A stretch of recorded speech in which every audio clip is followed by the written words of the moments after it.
I'm 64 years old. I've had my share of dentists. And it wasn't until I met you that I felt this is comfortable. You're a good guy. And sometimes you've just got done taking blood and bone and causing it's a big deal to me. And I want to shake your hand. I'm like, wow, you were gentle, So as I'm doing the research into what makes dentists tick, excuse my language, but holy shit, what you have to put up with every single client. And then, okay, I know how you feel. It must build.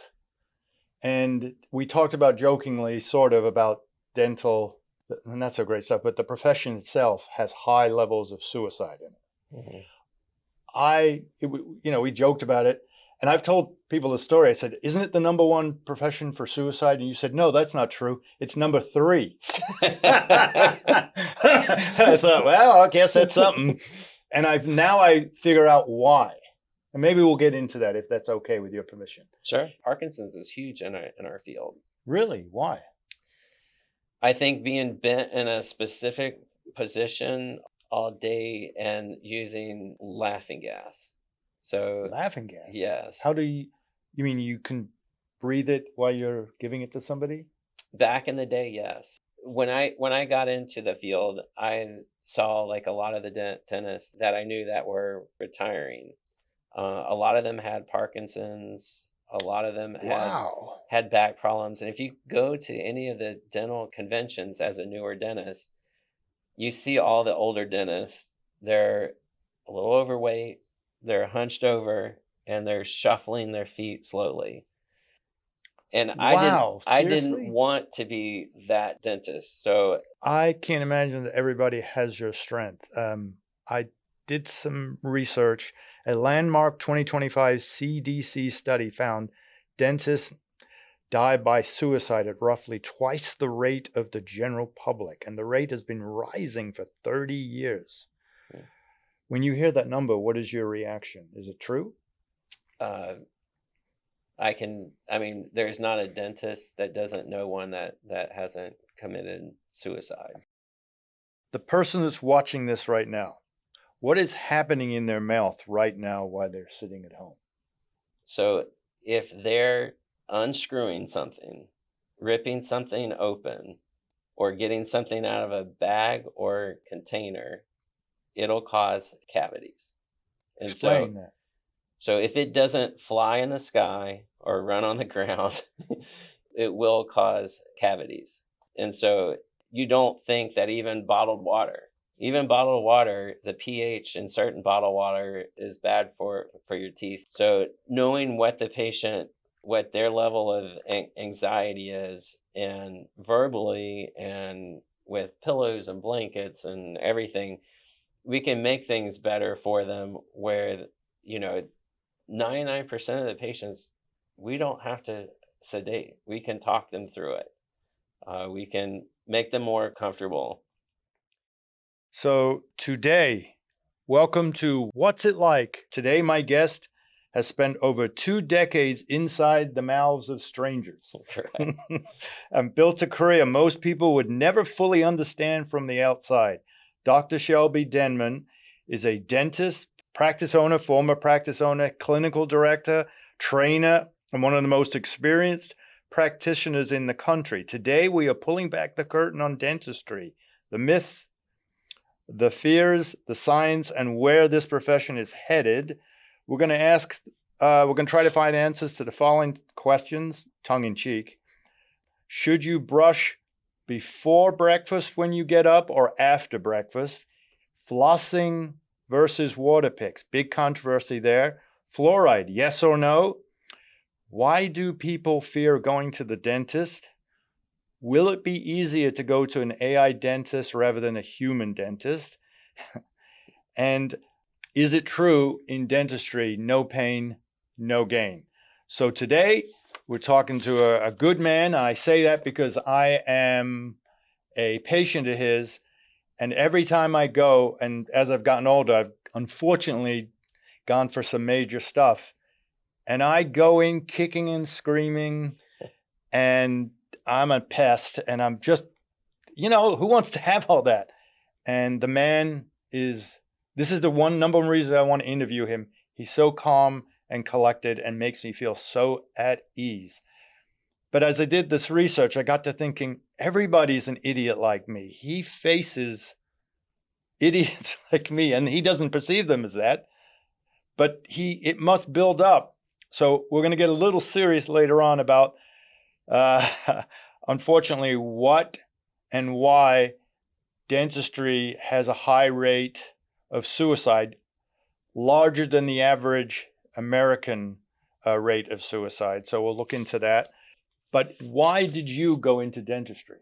When I was growing up, I started to think about like what I could see myself doing, and I kind of made a list of everything that I wanted out of life, and making sure that I had time for my family was a key one.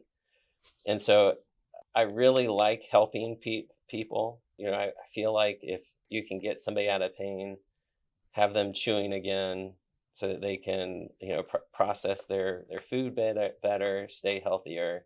That's one of the aspects. I wanted to find something more than likely in the medical field where I could help people but still have a good family life and be there for my kids.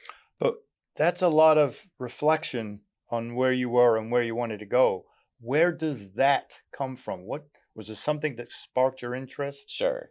Yeah. What was it?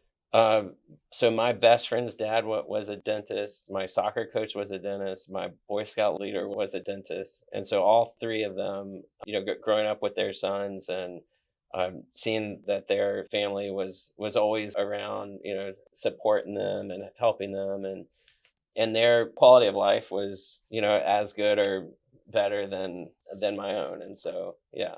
And that there's nothing wrong with that. That's Yes. You're striving to be better. Did you have good parental support in this particular direction? So I was the first person in my family to really go to college. Me And too. so I felt like my parents always instilled in me to work hard, do great, get awesome grades. And then I could do whatever that I felt like. There were times when they would question, are you sure, like you could, even if you get in, if you're going to be able to do it. And in the back of my mind, they built me up for this moment. And the career looked promising. I know with any type of job or career, there are pluses and minuses, but I still wanted to be that person that helped others, that I felt like. So who was the number one support for you? Probably my best friend's dad. Okay. He's the one that slowly introduced me to it. Like I would lay rock in his business driveway on the weekends. What does lay rock mean? Huh? What does laying rock mean? He didn't have a paved driveway, so it was all rock. And so every 6 months to a year, it starts to get holes in it, and so I would lay more out. You mean like a cavity? Yes. Yeah. And so he would also have me file charts. I would do care calls. I would help him with the schedule and do the callbacks to remind patients of their next appointments. And you felt like you want to be part of this in the future? Yes. Dental office I'm with now is a private office owned by a fifth generation dentist. His name is Richard Caven. Is he still there? Yes. Yeah. And so Caven Dental Group is a family-owned practice. A lot of care, time, commitment went into starting this office up and making it better each year.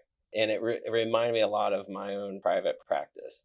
And when you go and you work for one of these big box stores, is what like I an like Aspen to call Dental or Aspen, something like, yeah. Pacific Coast, Great Expressions. All these large companies. The mid-range offices have 400 plus offices. The one like Heartland probably has 1,300 now. Wow. And so every 7 years they get bought up again. And so let's say they have 1,300 practices. All of them are worth $2 million. there's a private equity firm that buys those every 7 years and pays 2 or 3 times what they're worth. What's the 7-year rule? Is it a rule? That's when they can show that they're worth more than that by then. So they take the extra income that they're getting from the private equity firm and they grow it. And so the larger you are, the less you pay in products, the more benefits that you can offer.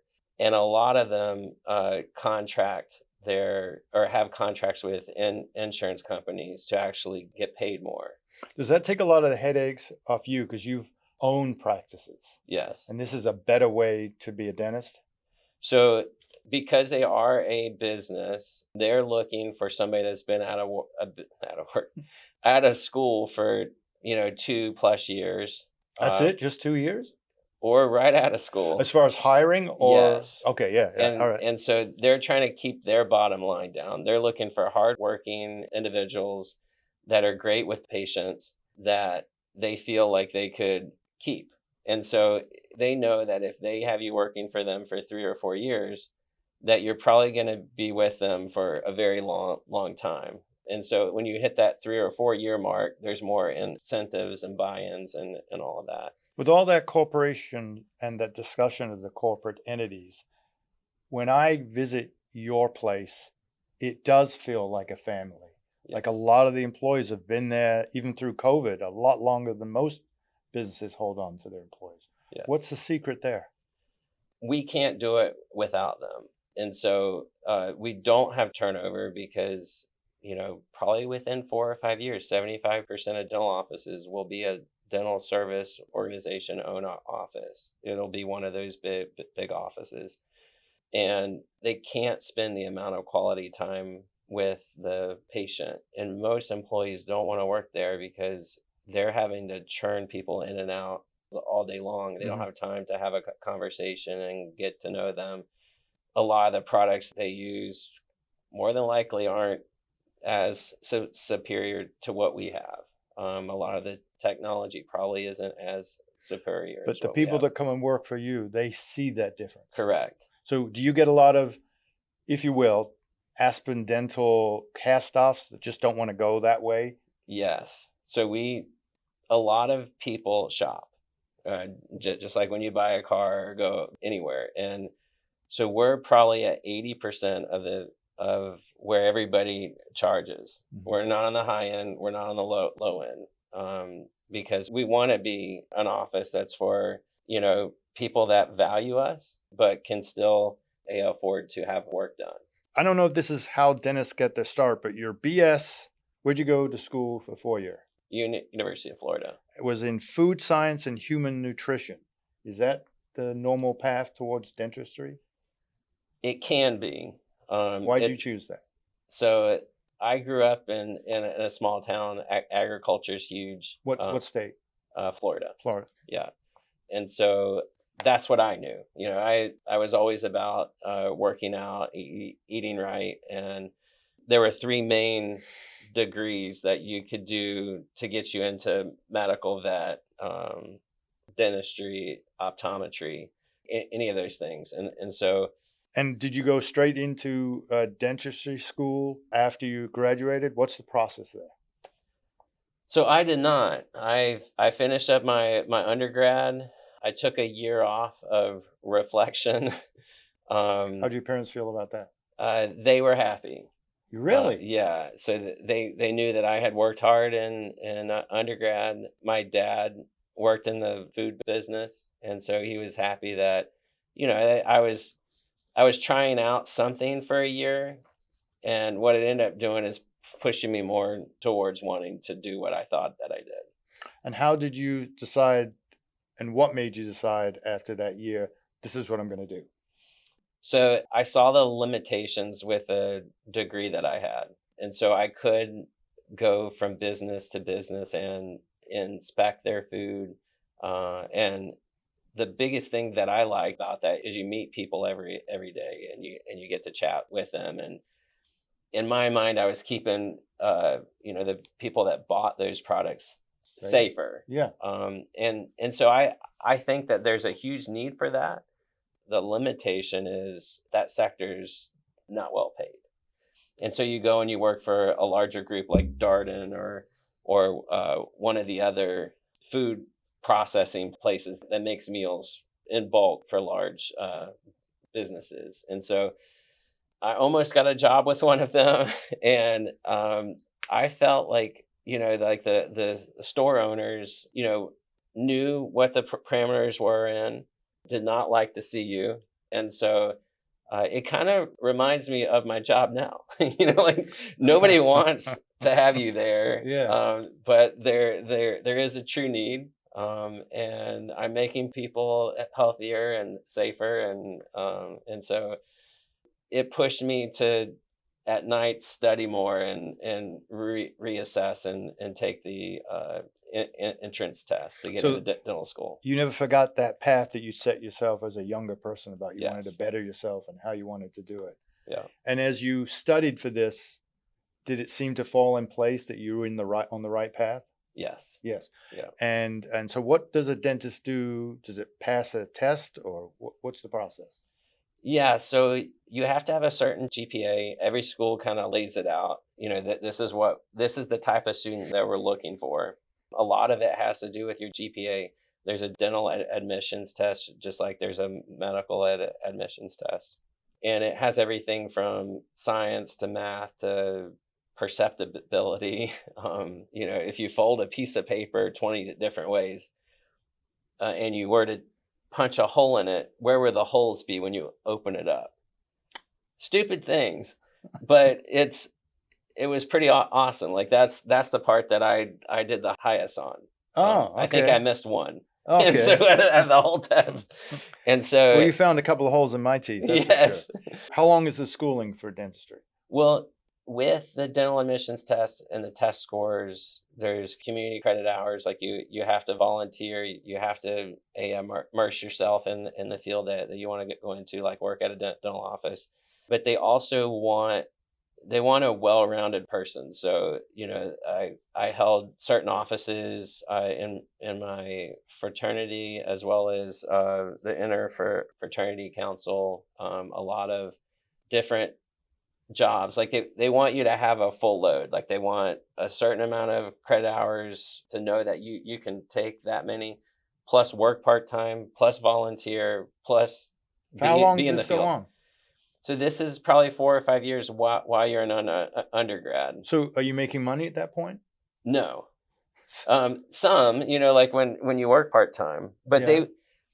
they go from a normal student that takes 12 or 14 hours a semester. They want you to take 16 or 18 hours plus work, plus study for your admissions test.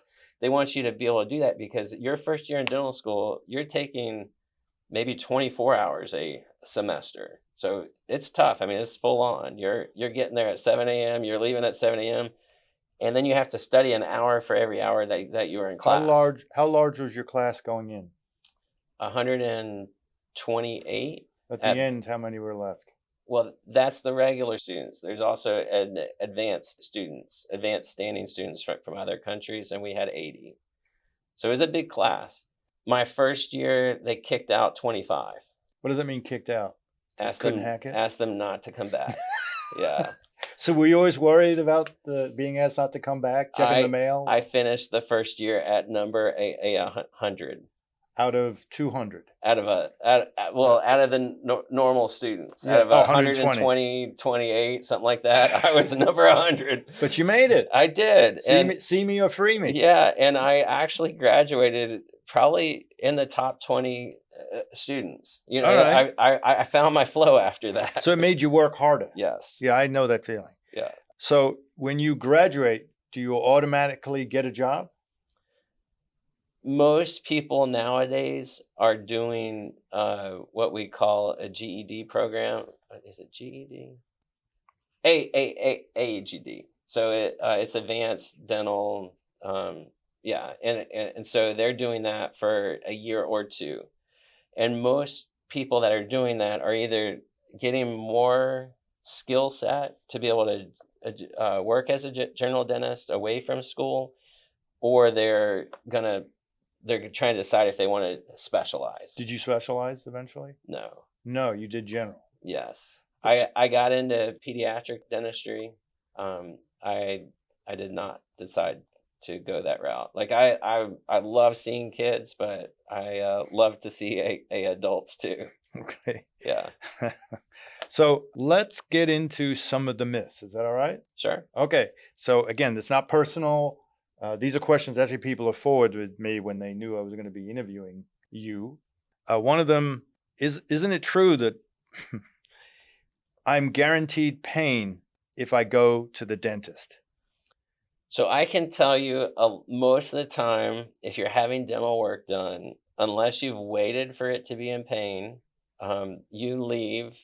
You did not come with pain, but afterwards it is sore, and it can be sore up to a few days. And so on the front end, the dentist needs to be telling them that. I know you don't know that you have a cavity. We don't want you to wait till it's painful because then it's super costly to try and save the tooth. And then we're trying to fight to get you out of pain. Whereas if we treat it when it's tiny, we clean it out, fill it up, and it, or whichever thing that the tooth needs. If we're more focused on saving tooth structure rather than trying to create that, I think the long-term plan is better for their health. They have less pain, but they will have some level of discomfort, even though they didn't come in with that.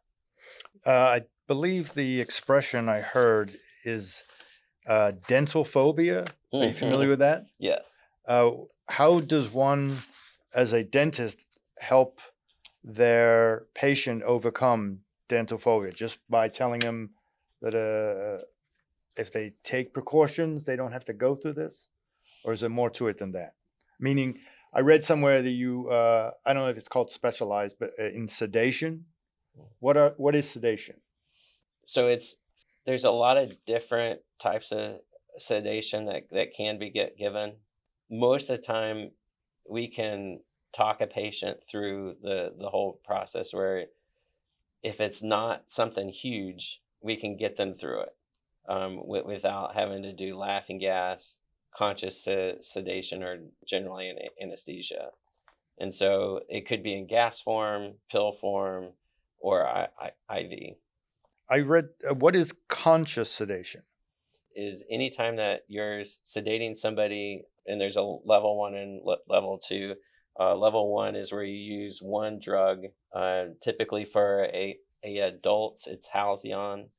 It's a triazolam, and it causes amnesia. It makes you less aware of what's going on, and you kind of feel like you're 13 margaritas in. And so a lot of patients don't remember. That's level 1.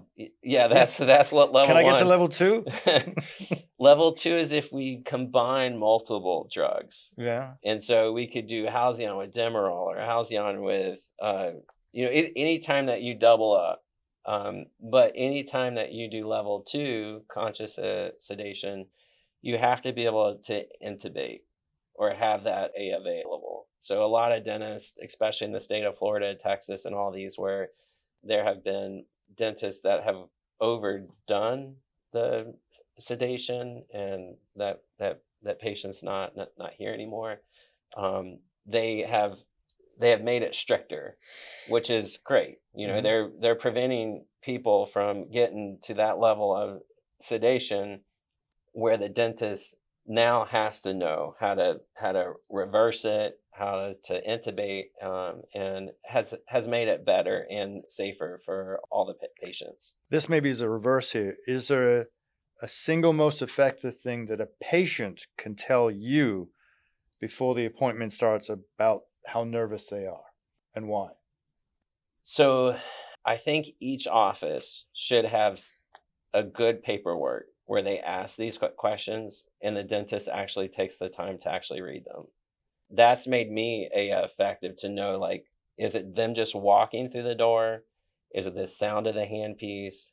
Is it you mean triggers? Yes. Ah. So knowing what their level of anxiety is, and verbally and with pillows and blankets and everything, we can make things better for them where, you know, 99% of the patients, we don't have to sedate. We can talk them through it. We can make them more comfortable.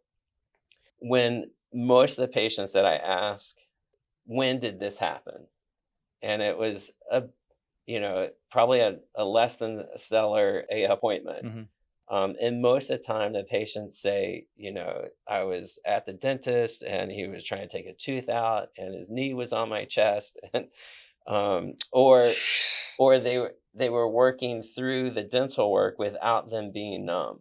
And now And that you say that, that happened to me. It happened to my son. I wonder if that's the number one cause of anxiety, if you will, are bad dentists, as opposed to people watching scary movies or reading online.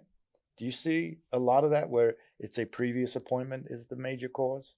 right. So most patients, if their dentist had listened to them, I don't think they were a bad dentist. I think, I want to give them the benefit of the doubt. They might have had two or three other rooms going and they were trying to finish what they were working on. And most of the time, with the amount of anesthetic that they had given to that patient, they should be numb. And so you have to make sure they're getting numb. And you don't work on people that aren't numb. If they start feeling something, you give them more anesthetic. If you can't get them numb, then you appoint them to a new day and you bring it back in and go a second round. And I remember talking to you about this, and you said the first time you had a cavity taken care of, you did not use any pain-killing medication of any kind. Is that correct? Or it didn't work? It did not. And the dentist had given me multiple rounds of anesthetic. He told me that he couldn't give me any more because he could stop my heart. And so, I just sat there and got through it. How'd you get through it? I just hung on. But does that motivate you to make sure your patients feel more comfortable than you felt when you were in that seat? Correct. So the biggest thing that I would never want to do is go through that again. It's unnecessary. It's unkind. And if you put yourself in that person's shoes, you would not. I'm not talking about myself now, but have you ever had a patient go into full panic in your chair? Yes. What do you do about that? I talk them off the cliff Mm-hmm. and let them know, that this is that your reaction is more than likely from other times that things haven't gone a certain way, and everyone has their life outside of having teeth work done.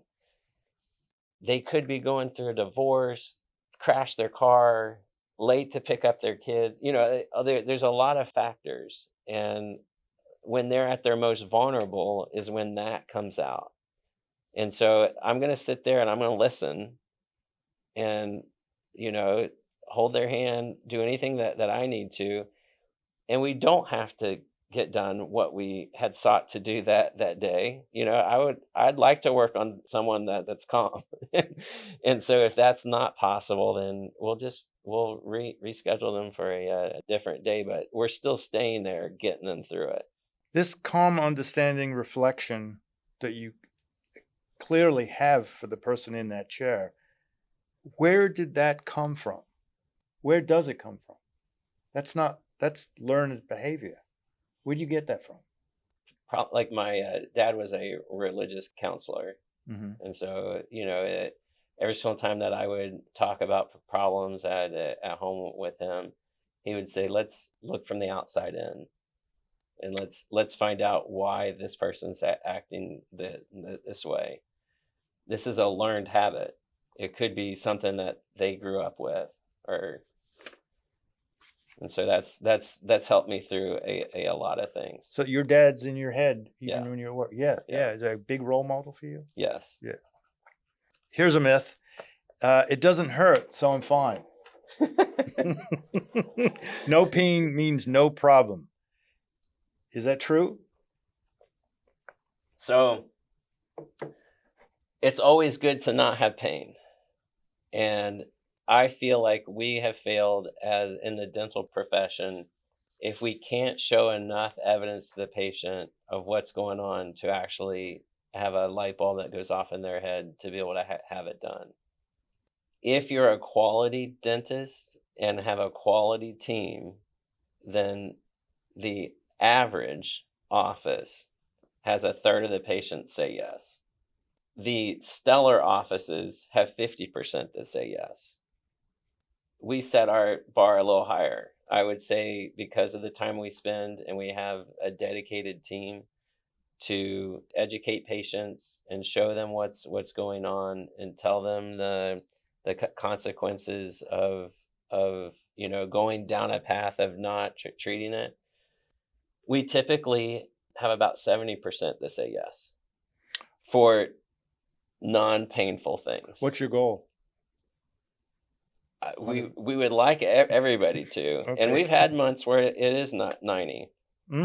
But those are the months that like all of us have the time to be able to dedicate for that patient and to check back.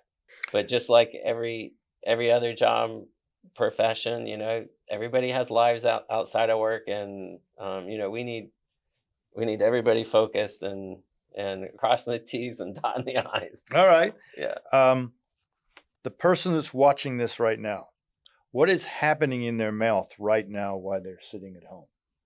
So if they're unscrewing something, ripping something open, or getting something out of a bag or container, it'll cause cavities. And Explain that.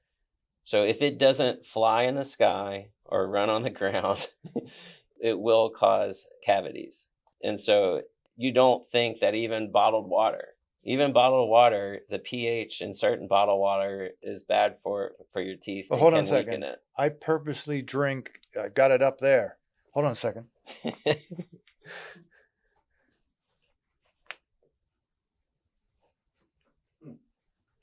thought I was doing the right thing.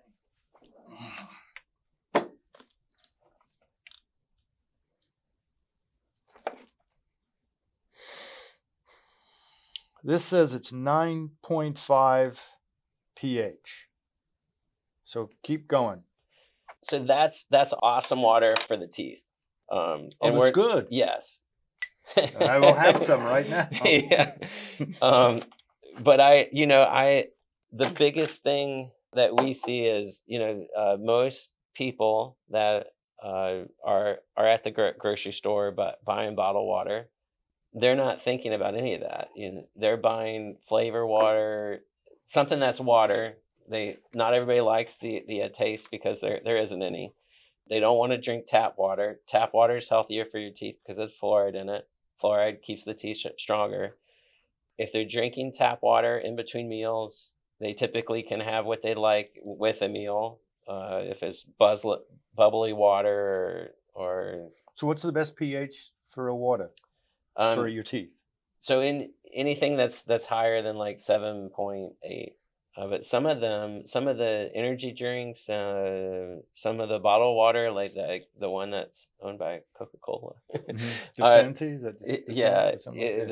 pH can be pretty low, and so it can weaken the high pH teeth. is good. Yes. And what does high pH do to the teeth or the mouth? So high pH just kind of flushes the mouth, and it's better for your body too because it's not having to like standardize it. When you eat stuff that's low in pH, your stomach acids are already low, and so your body stops producing as much acid, and so you need acid to actually break down food. So we're going to get into flossing and water picking and all that brushing, and the main culprit or reason why we do those things is one of the reasons is to get the food out from between our teeth. Mm-hmm. Is there food that's actually good for our teeth? Yes. And what is that? So like anything, everything in moderation. Mm-hmm.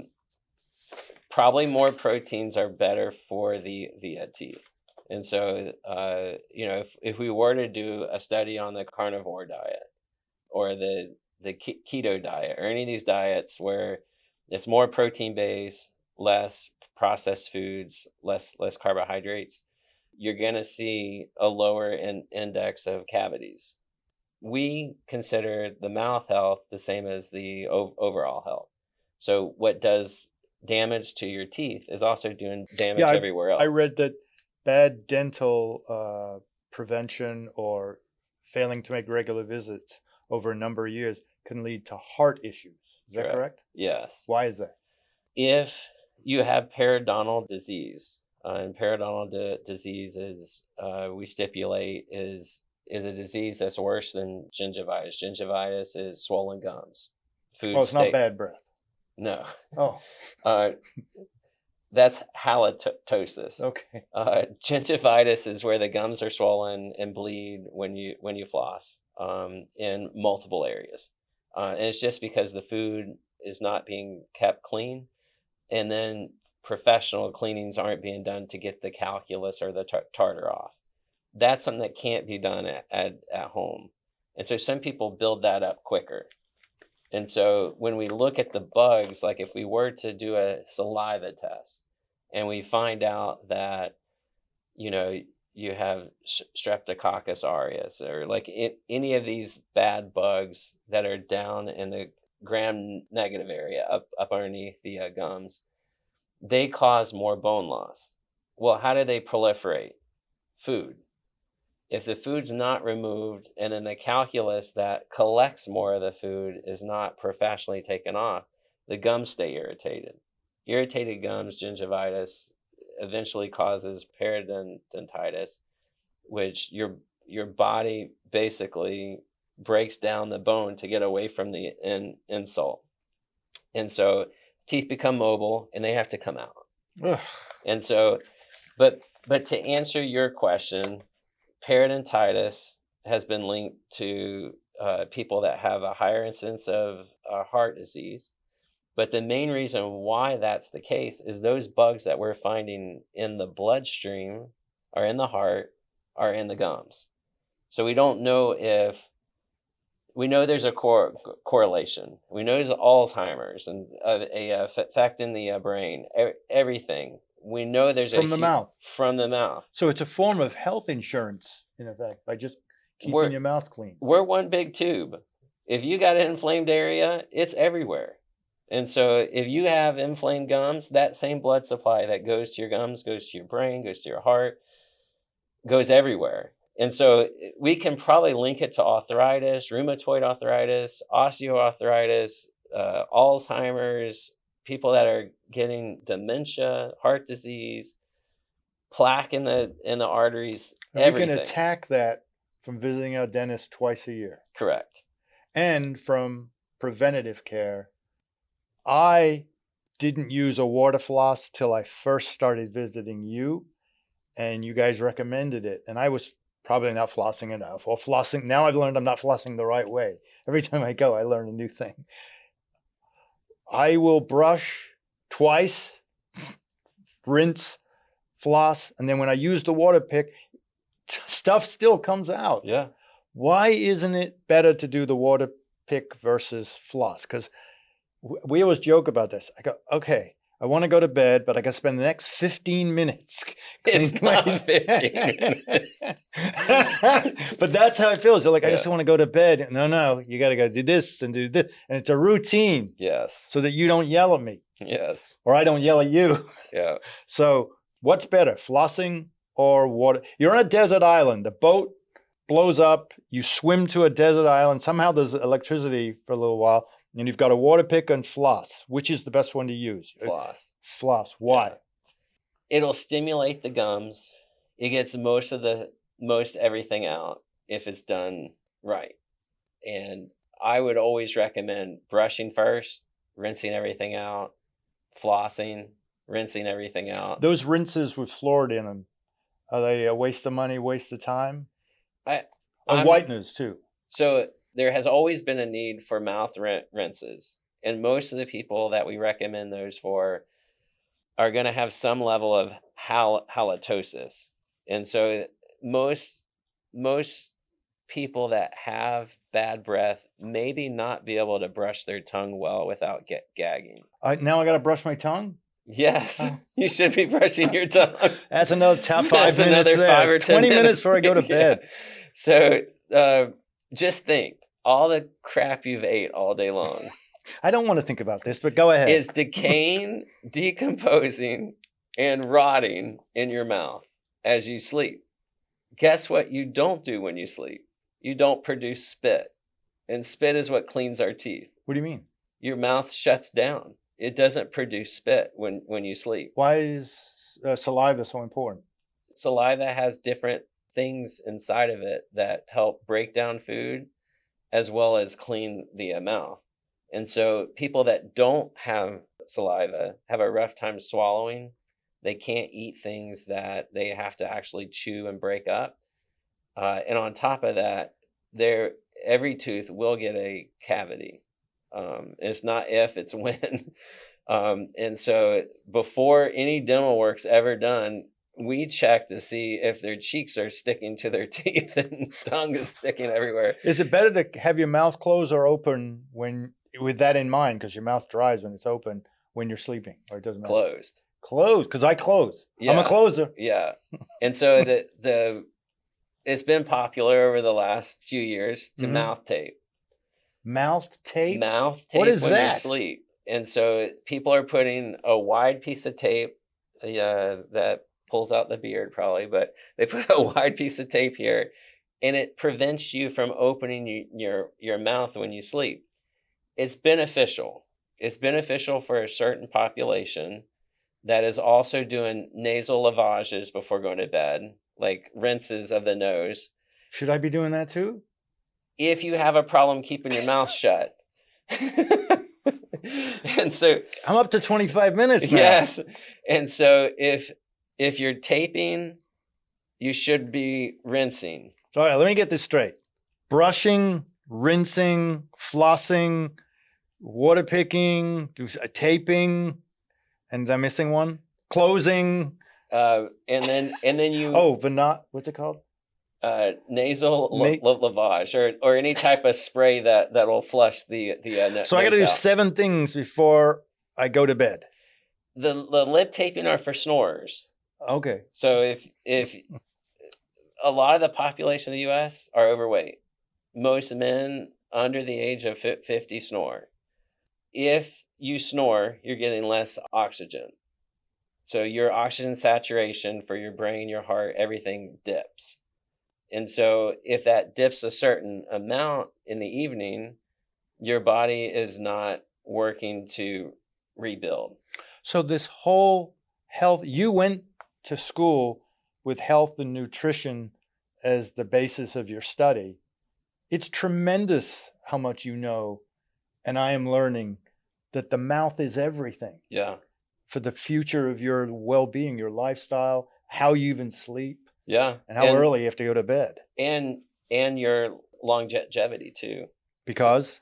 If you're not sleeping and your oxygen saturation's down and you don't have teeth to eat with, your quality of life is going to go down, but you can't process food for your body to actually have food for fuel.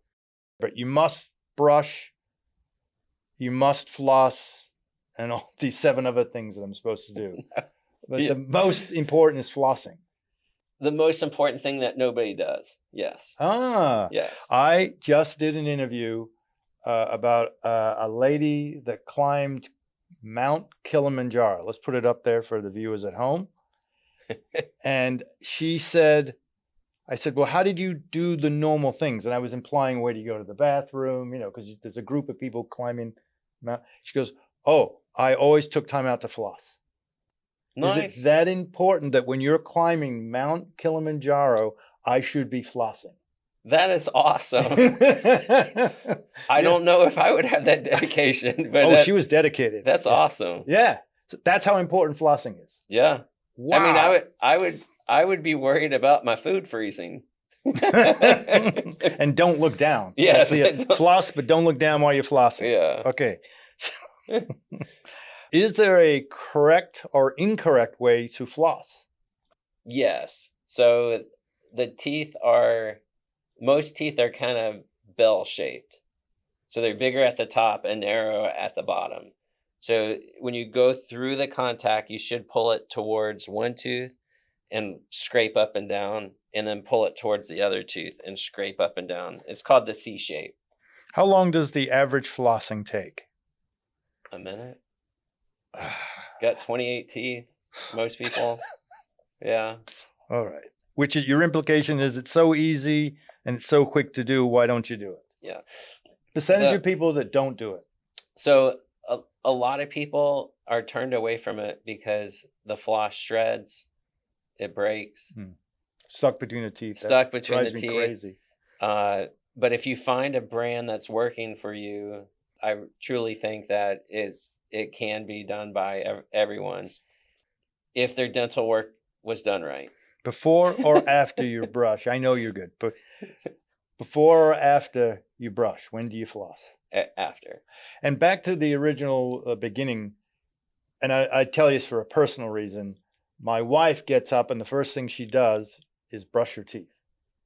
I say, no, I'm going to have my breakfast and then brush my teeth. Yes. So settle a marriage dispute here. It's the only one we have. Who's right? So my wife does the same thing. Yeah. She brushes the first thing when she gets up. Yeah. I like to taste my coffee and taste my food and everything. And I think that the dental frices or the toothpaste that are out there these days are whitening and minty and everything. And you can't always taste as well after that. Is there a good, and that's my point. If I brush my teeth, it's going to impact how I taste everything.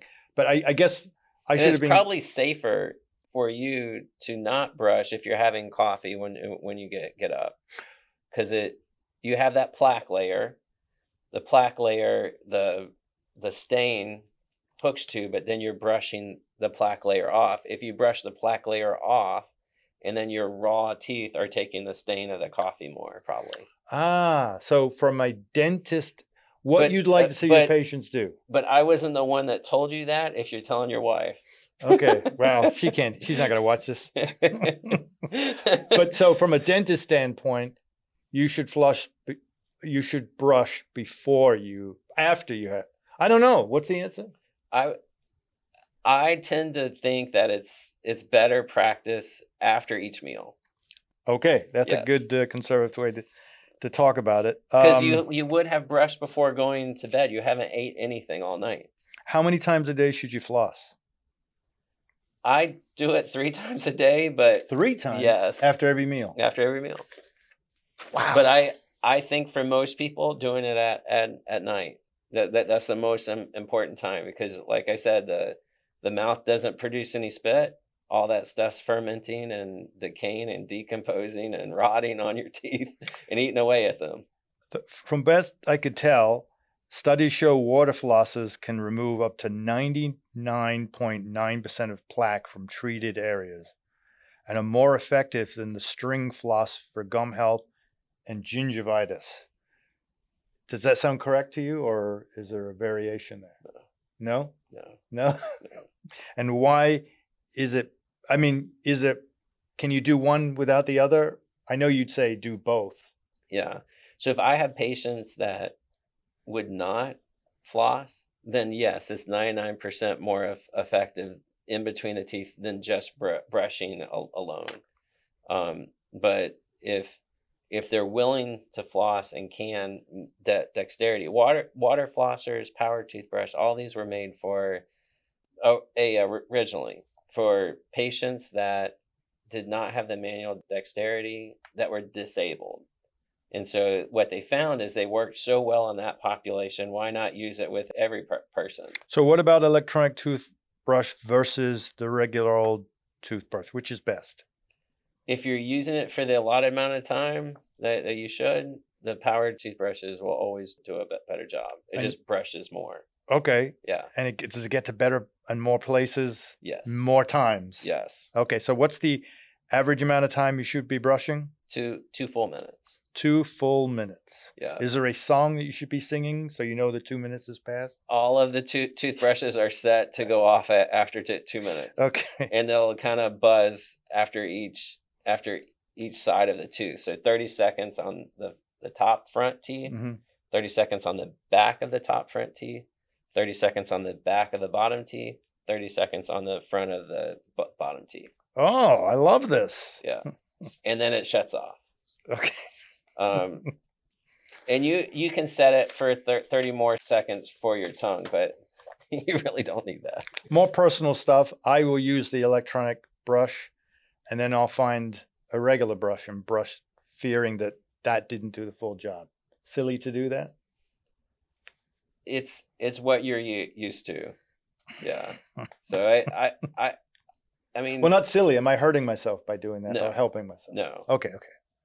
You mentioned fluoride before. Another personal story, so we can go into where I'm going with this. You're my dentist, so don't hate me for saying this. I know that's not you. I couldn't afford any kind of insurance when I was in college, and then law school. I went a couple of years, I'll just say that, without going to the dentist. I finally have got a little bit of money. My first job, my first dentist appointment in years, just embarrassed and ashamed and whatever. So they really didn't find any cavities or anything. That's awesome. And I said, how's that possible? And he said, something about where you were brought up. And I was brought up in England. He said there was either a certain amount of fluoride that they used. There was something that they did. Is that true that you can treat the water so well, I guess, with fluoride, that it is that good, that preventative, or I just got lucky? So I would guess that your habits were better too than most. If you grew up over in Europe, the food you ate was probably less processed. So less processed foods means less cavities. So that's a big deal. Processed food can really hurt your teeth. Oh yeah. Like, and what they found is it's not how much we eat, it's how often. So most Americans are snackers. Like, they've gone from 3 meals a day to 8 small meals. And you know, they have their protein and everything, but there's people at their desk that will snack, and they'll have their, you know, they may have a Starbucks coffee, like a Frappuccino, and they could be more fat and more carbs in that drink than if they were to just go and grab a Whopper. It's like, and they're having this every morning, and they sip on it. It might not be that. They could be stopping off at Dunkin' Donuts, getting a regular cup of coffee with cream and 8 sugars, and that's not good either. It's not what we eat, is how often. So if you're gonna have something, say that again. It's not what we eat, but how often. Yes. And so for your teeth, each time you introduce something to your teeth, it takes 20 minutes for your mouth to break down what's on it. So an example would be if you open a bag of pretzels, if you mow down the whole bag of pretzels, it may not be as good for your body, but have what you're going to have, and then put it away quickly. Don't have a pretzel every 20 minutes, because it takes 20 minutes to break it down. Eat what you're going to eat within that 20 minutes, and then no more. That's great information. So without getting into a culture war topic, is fluoride in the water good, or I don't want to categorize it like this, but what's your opinion of fluoride in the water? Most places don't have to put it in it. Like, we live here in Jacksonville. There is no fluoride that's placed in the water. Why is that? Our aquifer already has it. It's a natural salt, and it's in all of our food. It's in our water. And so if I were to move somewhere else, they would have to add it. So if you go to Vermont or somewhere like that, they advertise that they don't put fluoride in the water. They're against fluoride and all these things. They don't have to put it. It's in the aquifer. Theirs is higher than it is here. Like, ours is 2 parts per million, I think, here. Theirs are like 4 or 5 parts per million. They don't need it. Like, it's already in their drinking water. How does the fluoride get to the tooth? Passing through your lips. Oh, but it doesn't go through the saliva? So all of our food has fluoride in it. All the All water. of our food has fluoride? Yes. So like plants that you eat, they're grown in the soil. The soil has fluoride in it. But it's the food is broken down to that level where the fluoride it comes out on its own and does whatever it does? Yes. Where is that breaking down? In the mouth? Mm-hmm. Food breaks down, it deteriorates that highly to elements and does its job. Yeah, so it'll release the salts in your mouth where Should there's you fluoride leave or table salt. Sorry, should you leave food in your mouth a little extra time as opposed to the quickness you were talking about? A well-chewed meal Yeah. is good. Yeah. So if you're chewing your food and not wolfing it down, then I think you'll get the benefits of the fluoride that's in the food. Yes. And then your water has fluoride in it too. So none of the fluoride that we ingest comes back through the saliva, correct? I don't know that. Are you talking in terms of the saliva being good for teeth? Yes. Yes? Yes. What's in the saliva that's good for the teeth? It breaks down the food that's on the teeth. And you said it takes 20 minutes to break down. Mm-hmm. Can you increase that time? Or you don't want that? You No. want it to slow down. Can you slow that down? If you don't have spit. Oh. Yeah. That's why all of their teeth rot. So if a person has dry mouth, yeah, there's a lot of products that could help out with it. There's biotin, Oasis, diabetic candies that have xylitol in it. Xylitol prevents cavities, but those candies anything in your mouth will produce more spit. And so if they're actually taking a diabetic candy that doesn't have sugar but has xylitol in it, having something in your mouth will cause more spit, but it'll also prevent cavities. And some of the other products like the Oasis and the biotin are mouth rinses as well as sprays. So you wouldn't drink water if you had a dry mouth? They can't drink enough water. Okay. Like they would have to hold the water in their mouth all day. Yeah. And so they're dry after drinking water within a minute or two. They're dried up again. And so they need lubrication in their mouth. Everything sticks. Back to the big controversy over brushing. Is it up or down or across? I'm joking about controversy. What's the best way to brush? Brushing from the gums down the tooth. What does that mean? Brushing, like for the upper teeth, brushing. Ceiling to floor. Brushing away from the gums.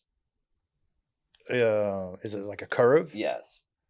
So we and start then at on the the top. bottom, you brush up. On the top, you brush down. And what about vigorousness? I go really fast. If you have a powered, I gotta get to bed. It's 20 minutes already. If you have a powered toothbrush, it does everything for you. Just move it. Okay. Yes. Okay. So, how has I asked you this in your office? I was just amazed. We go into, especially if we haven't visited the dentist in a while, we expect these archaic tools coming out and we don't see them.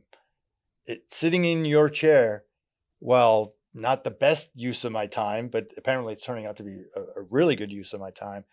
The tools that you use are just out of this world. How has the dental technology changed in the last 5 years? So with me being in practice every 20 years, I think that the products we use, as well as the techniques and everything that we're doing, changes probably every 5 to 7 years.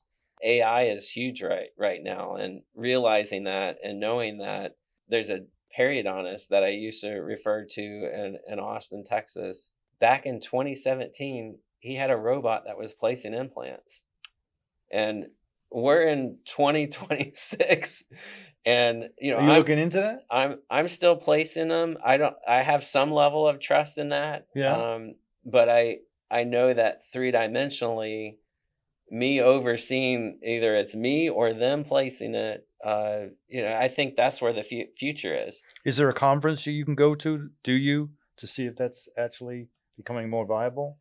So a lot of people that are placing implants are actually using same time CBCT. So there's a way that you can use a scanner to be able to scan the mouth, know where the bone is, the facial structure is. They have what's called photogrammetry now, where you put these little dice in the patient's mouth, and it'll show you exactly, like in the skull with this image, where the implant should be placed based on you planning it prior. You mean the dice go around and map your mouth? Yes. And send the data into a picture? And then there's multiple softwares that overlay. So you have your software for your CBCT. You have your What's CCBT? That's the 3-dimensional X-ray. Okay, yeah. And so that's going to do all these sections where you can see the quality of the bone, the height, the width, and it picks up more of the hard tissue. The other scanners, like the photogrammetry, are 3-dimensional soft tissue, but it'll also pick up some reference points. And so all of that can be overlaid. There's also a device called a prime scan, which we have in our office with a CBCT, where I can scan the soft and the hard tissue, and that software can go on top of the CBCT. You have this in your office, I remember. Yes. Yeah, because I sat there waiting, and you say, I got to go make a crown. I go, make a crown? Don't you have to send away to some place? No, I just sat there for like 30 minutes, and it sounds like I'm in the dentist all the time. It's not true. Just the time in there is quality time. And that technology you have now. Oh, yeah. I've been using that since 2011. So what about robot dentists? That's still fresh. It's not an overly used area. Cost prohibited. I tend to chat with a lot of the specialists that I send to, and they're probably doing about the same amount of implants as me. I read that 2025, 35% of U.S. dentists are using AI tools. 108 AI dental products have received FDA approval as of 2024.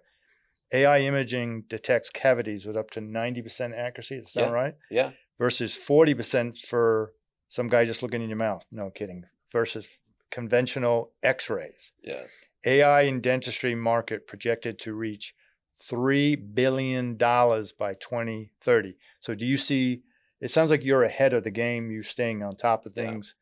Do you see it going to where eventually, you have now AI robotic crown cutting procedures? So in our office, we're only using the digital side of AI. So we have a software called Weave. It's on the cloud, and we're able to take our regular x-rays. It automatically does it for us as long as all the x-rays are done, and it'll show you bone loss. It'll show you where the cavities are, where the cavities are starting. And then that is a tool that we use to talk with patients. I find things that are misdiagnosed with it. But so that's like brushing and flossing. You're the flosser. Yes. Okay. Yeah. And so I think for the most part it's pretty darn accurate. And the software wants us to put in feedback. The problem is I think the AI, with the advancements that there are right now, if you personally put down, that's not a cavity and that's not a cavity, then it's going to pull back and not diagnose. And so I want it, I like it as it's standardized now, where it's going to pick up most things and then allow me to say, well, this is what I think is important and this isn't. What are some of the things behind the curtain that patients will never know? So like you said, in our profession, most people do not want to even step into the office. And most people will say that when they sit down in the chair. Nothing against you. I don't like to come to the dentist. And, in a certain aspect, I don't either. Like, I like to get my teeth cleaned. I do everything at home and at work possible so that I don't need dental work done. The things that I've gone through has made me better, to be more comforting to my patients. The dentists that I've worked with and have hired have taught me to be better than I am. or than I was. And so at the end of the day, like you said, you go from one room to the next, and you have to, you know, dump and dump and move. Like you've had everything taken out of you to be able to chat with that patient about their anxiety and dental phobias and everything. And then it's a new chapter in the next room. And if you're repeating that 40 times each day, uh, most of the time early in my career is 5 days a week, and then staying late and everything, it is hard. And to keep your mind at what you are doing so that you do a great job too. I can't tell you, not to float your boat again, but again, the reason I want to do this interview is you made me feel like I was the only patient in your office that day. Mm-hmm. And I can't stop talking, and you're not saying just be quiet, I need to get in and get it. You made me feel like I was the only patient there. Yeah. And then when you left, I could hear you talking to the other patient. I go, that guy's amazing. In my heyday, still, I have hundreds of clients that I literally take to bed with me working their cases. At the end of the day, I'm shocked. Mm-hmm. I don't see that in you. No. There's a great patience. And again, that's your faith.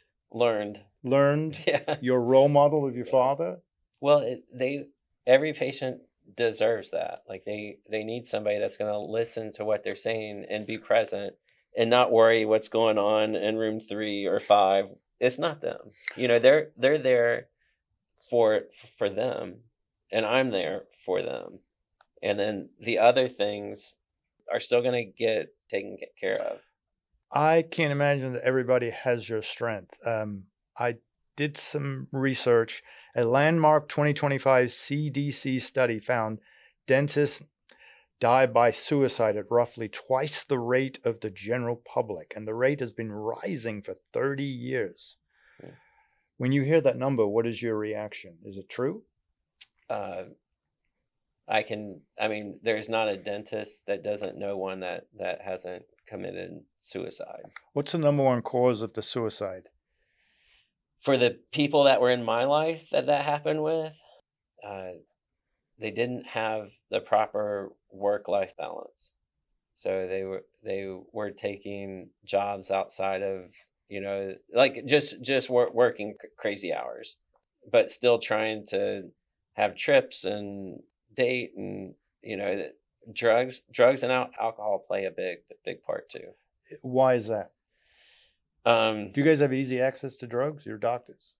No.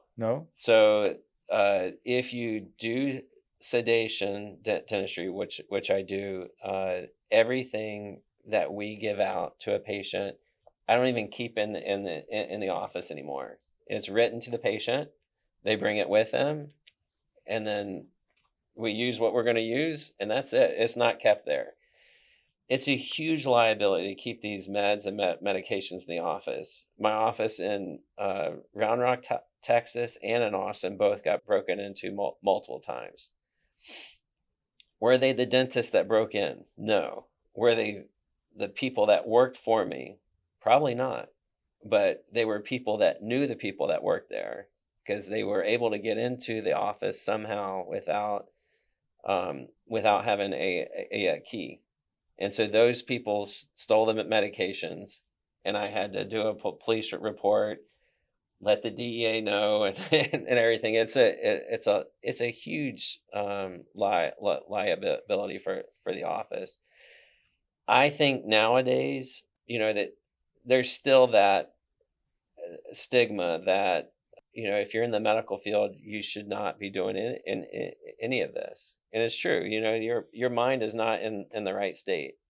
Were the people that I know of that committed suicide doing drugs?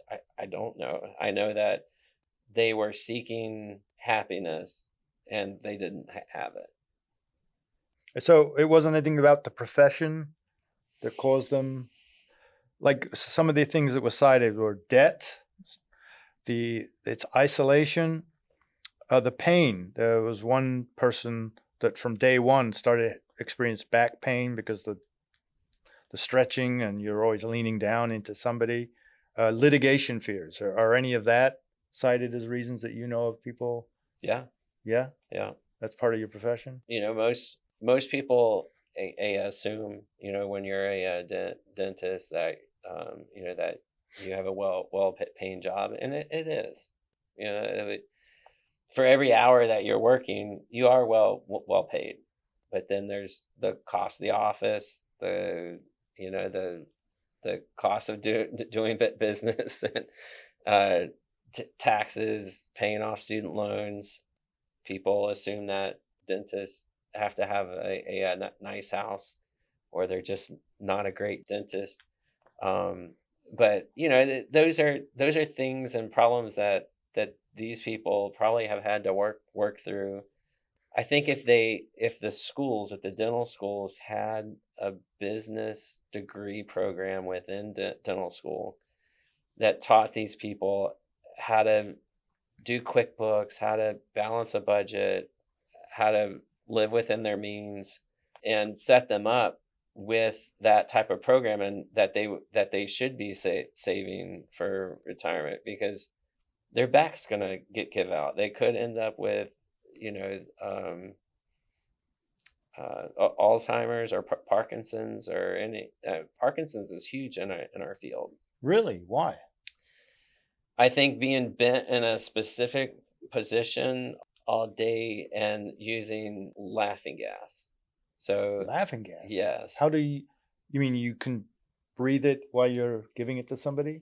Back in the day, yes. So like they didn't have all of the different regulations that they have now. And so they had what they have now, what's called scavenger units. And so when the patient breathes out, they're not breathing out laughing gas anymore. Like they're breathing into the unit. Yes. Back. And so they're breathing out through their nose. And so it gives them laughing gas, and then it also takes it back out. And you're saying there's evidence that frequently breathing that as a dentist adds to Parkinson's? Stress. The probably not eating right, like a lot. Because you're working all the time. Yeah. So what do you do to combat all those things? So when I got into the field, I saw like a lot of the dentists that I knew that were retiring. A lot of them had Parkinson's. A lot of them had back problems. And if you go to any of the dental conventions as a newer dentist, you see all the older dentists. They're a little overweight, they're hunched over, and they're shuffling their feet slowly.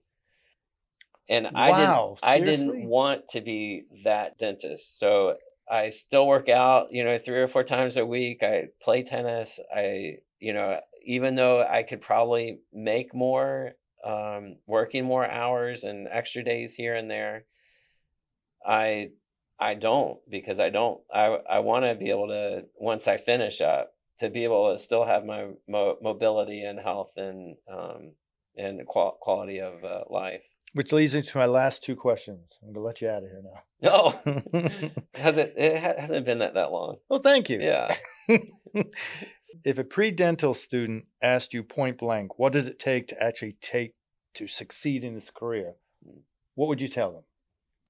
Quality dentists are not in it for payment. They're in it to help. And if you are a hardworking individual that cares, you're going to do well. And so if you are not a hardworking individual and you do not care, you should not be in this field. And this profession's changing fast. Mm-hmm. Are you excited, or are you worried about where dentistry is going with AI in mind?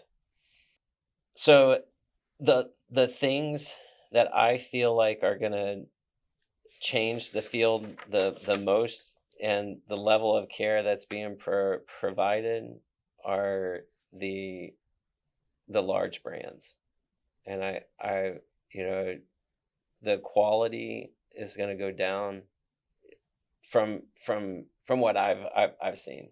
Quality could go down, the patient not being treated well, and then everybody's more anxious.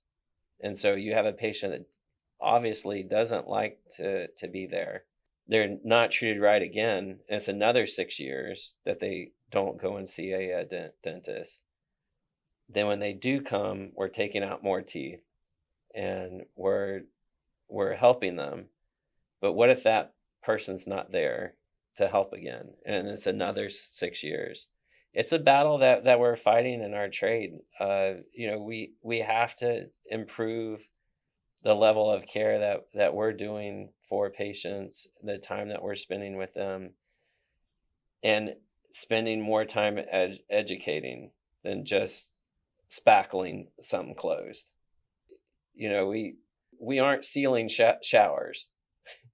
At the end of the day, we're creating form and function. And if we're losing that in the humanity of our trade, that's where AI fills it in. And it may not do the good job that we feel like taking the human aspect out of this. Correct. Is not going to be good for the profession. No. Good for efficiency and for large corporations. Yeah.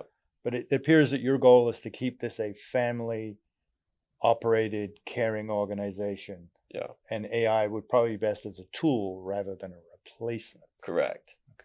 Yeah. Hey man, it was really good talking to you today. You're thank awesome. you. Thank you very much. Sure. That's it. Yeah, you did great. Oh, thank you. I love it. I'm a stutterer, so I like this. I like how this is set up. It's not a huge camera like in your face, like right here. Oh, yeah. Well, how did you overcome that? Many years of speech therapy. When I was in law school. And by the way, I'm going to tell you, that's an asset of yours. Yeah. It probably hasn't felt like that, but it's an asset. It makes you more approachable. Have you thought about? You know that, right? Yeah. Yeah. So be you. Yeah. I was in law school, and we're getting to graduation, and we're all choosing your jobs, what you're going to do. And I had a gentleman that was in one of my classes. Unfortunately, had a deformed arm. And I said, "What are you going to be going into? All bright-eyed, going to be a new attorney." And he says, "You're an idiot." I go, "What do you mean I'm an idiot?" He goes, "Look at this arm. I'm going into personal injury." That's hilarious. I thought, that's a healthy person. Yes. Right? Yes, because he can use it to his benefit. Yeah, but not he no. knows at what aspects. Yeah, he wants $1 million. Well, you're paying him. You're not paying the guy. But I'm a big believer. It took me many years to lean into things rather than run from them. You get tired running. Yeah. You lean into things. So when I detected that I go, that's fantastic. Yeah. We're already scared of this guy. It makes you approachable. Yeah. And I think like with the arm and everything, it makes you more conscious or cautious. And so I have to think before I speak to not stutter.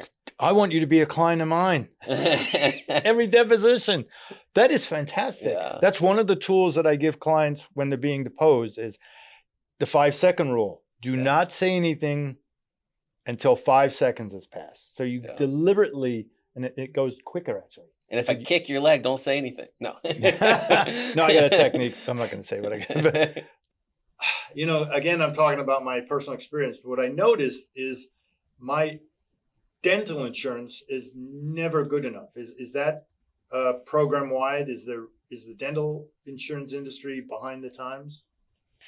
So that is a common question that we get from most patients. Their dental insurance is not helping them, or I signed up for this dental insurance at work. We're supposed to cover up to $2,000. Why am I having to pay out of pocket?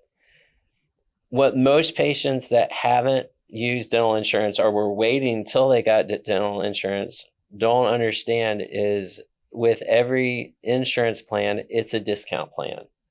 So they're going to take usual and customary fees that for that actual procedure or diagnostic code, and they're going to discount that fee. Who's they?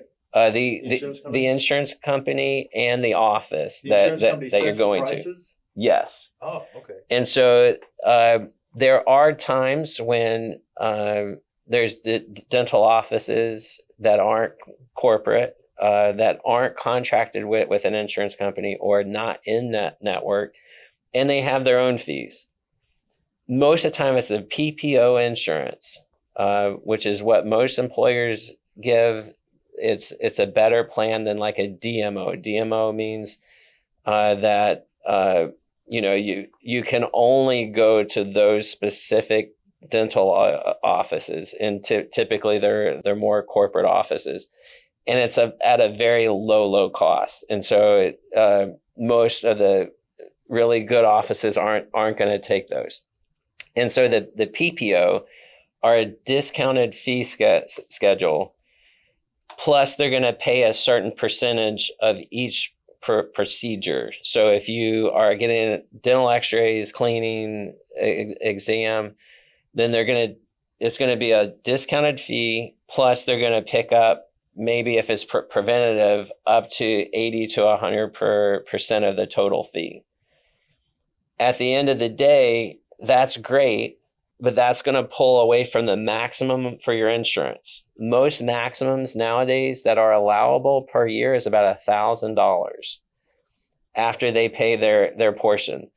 With most patients, they're going to max out with one cavity with their x-rays, cleaning twice a year. And so that leaves the patients that have neglected their health and their dental care for the last 8 years having to pay, because their dental benefits are gone, at a raised cost above what the insurance are allowable. Plus, the insurance company isn't going to pay for any of it. And so what we find as an out-of-network dentist or non-contracted dentist is our fees are similar. We're not having the insurance company dictate, what we can charge or what we can do and actually get reimbursed. And so we provide the care that the patient actually needs.